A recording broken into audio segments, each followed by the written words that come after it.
Welcome back to another episode of Opal Wave MTG, a channel dedicated to exploring power levels in EDH. I'm your host Jacob, and today we're going to be finishing up our Queen Kayla Bin-Kroog series with the Glory version, which is essentially CEDH.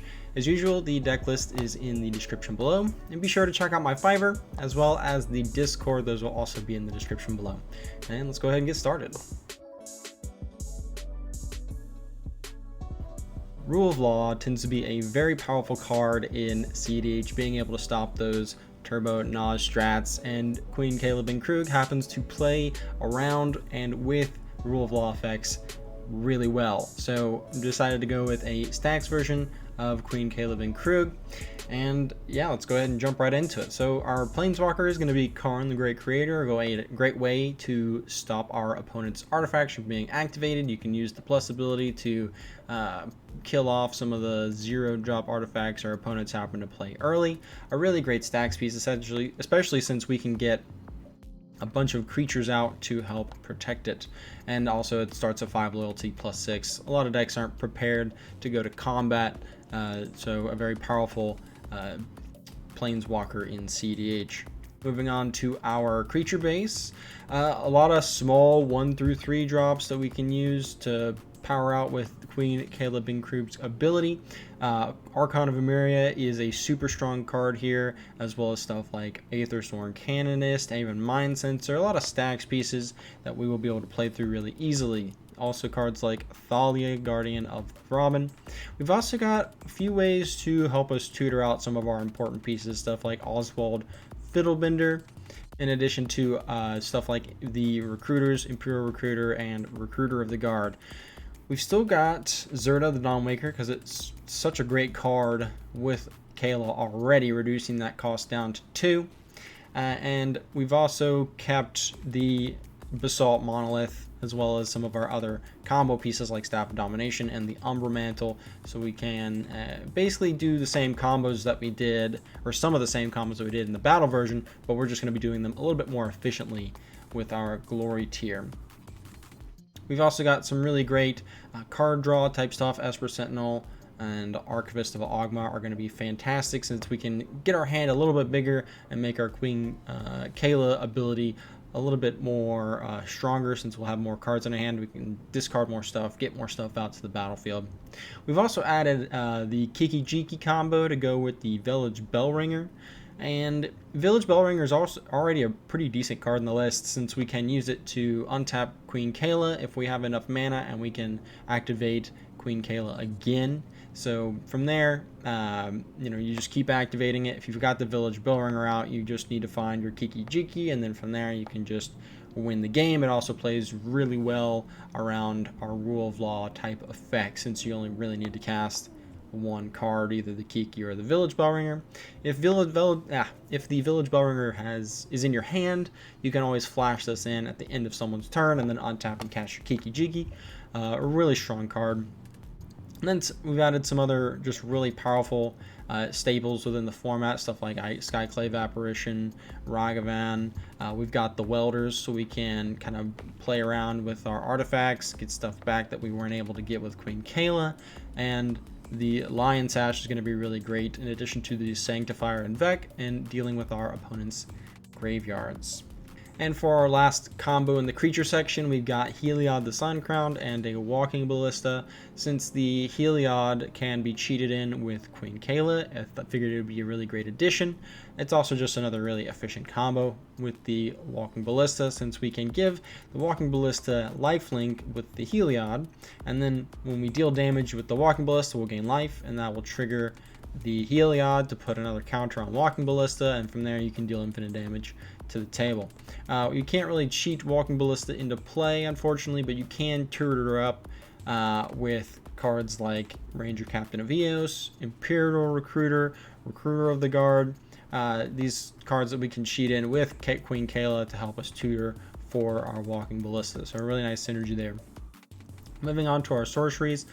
We've got Gamble, a little bit of extra tutor power, Savine's Reclamation, and Transfer Treasures. Again, we're not going to always be able to get everything we want off of our Queen Kayla Bin-Kroog triggers, because you can only get 1/3, 1/2, and 1/1. So if you happen to have 2/3 costs in your hand or 2/2 costs in your hand or what have you, these are going to be cards that are really great for bringing some of those cards back. And Savine's Wreck, we can always discard that with Queen Kayla and then flash it back later on in the game. So a really nice synergy there. And a Winds of Abandon. I think this card is just super sweet in CEDH.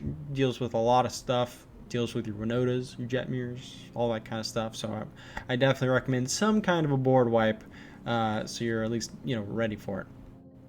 Moving on to our instants. Definitely made some really nice upgrades to our instant package. A lot of removal, stuff like Enlightened Tutor, Deflecting Swat, since we really want our commander to be out, is going to be really fantastic. We've got both of our blasts, silence, so we can make our wins a little bit more protected, or we can, be offensive with our silence as well. If someone casts an Adnaz or something, we can silence them in response, so they can't really go off after that Adnaz. Some really nice stuff going on here. And in our artifacts, definitely made some really nice upgrades to our ramp, added in our 0 costs, our 1 costs, added in some really great Stax pieces, stuff like Sphere Resistance, Trinosphere, Thorn of Amethyst are going to make our opponent's spells cost more. Since we don't really need to be casting our spells, we're going to be putting them into play free with our Queen Kayla Bin-Kroog. We've also got this Jeweled Lotus to help power out our commander. It can be a little awkward to kind of jam out Queen Kayla on turn 1 or 2. It depends on how much other ramp you have. Considering the ability of Queen Kayla costs 4, it can be a little awkward to jam it out on turn 1, and then for the next couple turns you're kind of just sitting there waiting to get 4 mana. Depending on what your hand looks like, it might be good to sandbag your Queen Kayla cast. You can throw out the Jeweled Lotus just in case someone wheels or something.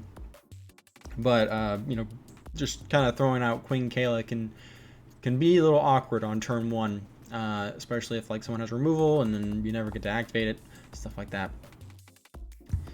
We've got the Elixir of Immortality and the Pirate Spellbomb again, so we can go through our entire library and keep looping it once we hit stuff like the Staff of Domination. So essentially we'll make infinite mana with our Basalt Monolith and our Zerda, and then from there we can use either the Umbral Mantle or the Staff of Domination.